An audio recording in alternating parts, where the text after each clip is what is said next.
अस्सलामु अलैकुम वरहमतुल्लाहि वबरकातुहू। बाकी एतराज़ात सब अपनी जगह, मगर हकीकत यह है कि अस्करी इदारों में ऊपर आने वाले लोग, ख़ास तौर पे आला ओहदों पे फाइज लोगों पे कौम और मुल्क का टैक्स का ठीक ठाक पैसा लगता है। इनके ऊपर काफ़ी मेहनत और वक्त लगाया जाता है। इन्हें दुनिया के मुख्तलिफ ममालिक में भेजा जाता है।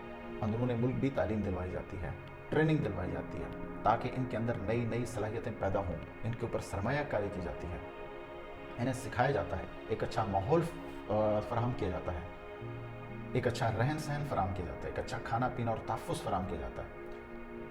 हाजिर सर्विस या रिटायरमेंट के बाद भी इनको मुख्तलिफ़ किस्म की मराद हासिल होती हैं, ताकि इनको कौम और मुल्क के एक बड़े असासे की सूरत में सामने लाया जा सके, ताकि ये एक मल्टीप्लायर इफ़ेक्ट से अपने ऊपर होने वाली सरमायाकारी को आगे कौम और मुल्क में मुंतकिल करें।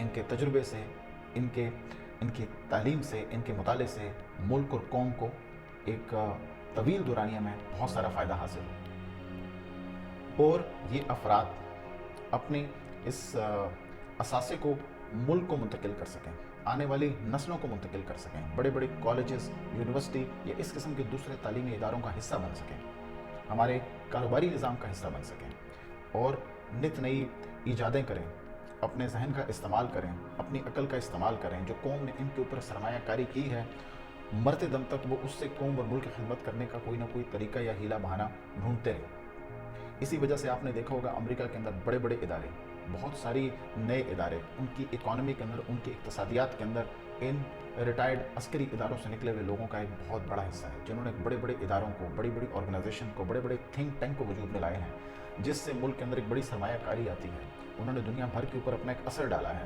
वो बड़ी बड़ी पॉलिसीज़ बनाते हैं, और आखिरी वक्त तक, अपनी ज़िंदगी के आखिरी दिन तक अपनी मुल्क और कौम के लिए सोचते रहते हैं।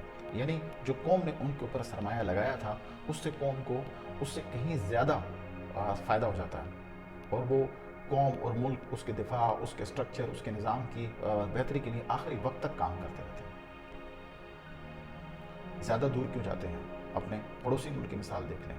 वहाँ से रिटायर होने वाले बड़े बड़े चीफ, बहुत सारे इस तरह के आला ओहदेदार तज्ज़ियाकार की सूरत में, मशवराकार की सूरत में, बिजनेसमैन की सूरत में, एक अक्लमंद इंटेलिजेंट शख्स की शक्ल में, एक माहिर की शक्ल में कौम के मुख्तलिफ इदारों को दस्तयाब होते हैं, मीडिया पे आते हैं, कॉलेजेस में जाते हैं, यूनिवर्सिटीज़ में जाते हैं, लेक्चर्स देते हैं, और एक नस्ल को तैयार करते हैं, ताकि कौम और मुल्क के वो मकासद हासिल किए जा सकें जिनके लिए उनके ऊपर इतनी सारी सरमायाकारी की गई। मगर अफसोस के साथ बदनसीब रिपब्लिक ऑफ पाकिस्तान के अंदर ये कल्चर ख़त्म होता जा रहा है।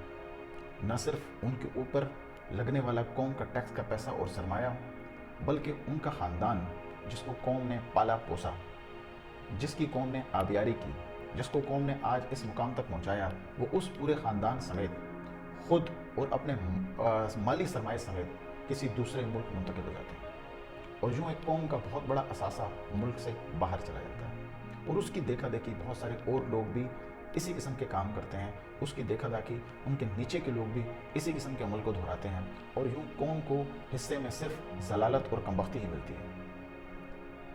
जो बच्चे कुछ रह जाते हैं, वो आपको कहीं कौमी मंजरनामे के ऊपर नज़र नहीं आते। अगर कोई उनमें से इक्का दुक्का रिटायरमेंट के बाद सच बोलने की हिम्मत करे, हक गोई करने की बात करे, तो उनके मुंह के आगे भी हाथ रखने की कोशिश की जाती है। यूँ हमें जो बची कुची रेज़गारी है, वो सलाहियतें में नहीं मिल पाती।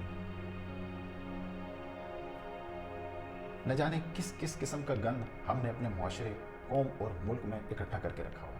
टमन, टवाने, जंजुए, बाजवे, काका खेल, यूसुफ ज़ई, मैंगल, सोमरो, लाशारी, गज़े की हर किस्म की बीमारी आपको इस मुल्क के अंदर मिलेगी, आपको इस कौम में मिलेगी। एक कौम, ज़ात पात, लंबे लंबे नाम, मगर 2% के इंसान।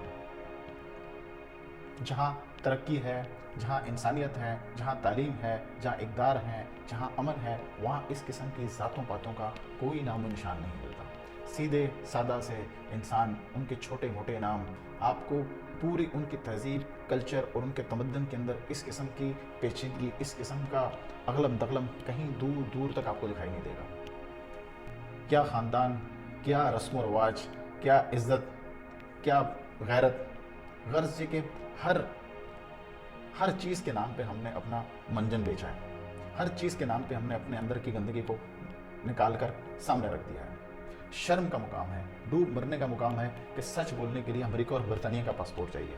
इंसाफ तक रसाई के लिए आपको यूरोपीय यूनियन का बाशिंदा होना ज़रूरी है। ज़िंदगी बेहतर तरीके से गुजारने के लिए आपको मगरिब का रुख करना पड़ेगा, और अक्ल और मंतक की बात करने के लिए आपको ये मुल्क छोड़ना पड़ेगा। यानी बेइज्जती, यानी बेगैरती और जहालत का एक भयानक इम्तजाज है, और फिर भी सर पे मुसलमानियत का ताज है। काफिरों से जिहाद के नाम पे बनने वाले इदारे अपने ही लोगों की खोपड़ियाँ उछाल रहे हैं। दुश्मन के खिलाफ बनने वाली फौजें अपने मुल्क के अंदर ही जंगो जदल में मसरूफ़ हैं, अपने ही लोगों से निबर्द आज़मा है। दहशतगर्दी का जिन भूत बन के इस्तेमाल किया जा रहा है, जब दिल करे इसे बोतल से निकाल देते हैं, जब ज़रूरत पड़े इसे बोतल में डाल देते हैं, और फिर हमें हिब्बुल वतनी की मिसाल देते हैं। तब्दीली की बातें हो या इस्तकामत के निशान हो, मसाइब से लड़ने का हौसला हो या मुल्क और कौम की किसी फोरम के ऊपर दिफा की बात हो, या फिर कहीं छोटा मोटा इंसानियत का नाम हो, इस्लाम का दर्स देने वाले और लाउड स्पीकर से गला फाड़ फाड़ कर मोहल्ला सर पर उठाने वाले आपको कहीं नज़र नहीं आएंगे। बज़ाहिर दुनियादार किस्म के लोग, यहूदी कहलवाने वाले लोग, काफिर के इस्तारों में डूबे हुए लोग गाए बगाए आपको हक की आवाज़ बुलंद करते नजर आएंगे, और आपको लड़ते हुए नजर आएंगे, मुजामत के निशान बनकर सामने आएंगे, मुनाफिकत के खिलाफ लड़ते मरते हुए नजर आएंगे, जुल्म और सितम के खिलाफ दीवार बनते हुए नजर आएंगे, कैदो बंद की सोबतें बर्दाश्त करते हुए नजर आएंगे। मगर वो लोग जिनका काम था, जो इस काम पे गल गुबाड़ा किया करते थे, खुतबे दिया करते थे, वाज किया करते थे, उनका दूर दूर तक आपको कहीं नामो निशान नजर नहीं आएगा। बकौल अल्लामा इकबाल, है आया योरश तातार के अफसाने से, है आया योरश तातार के अफसाने से, पासबां मिल गए कावे को सनम खाने से। बहुत शुक्रिया।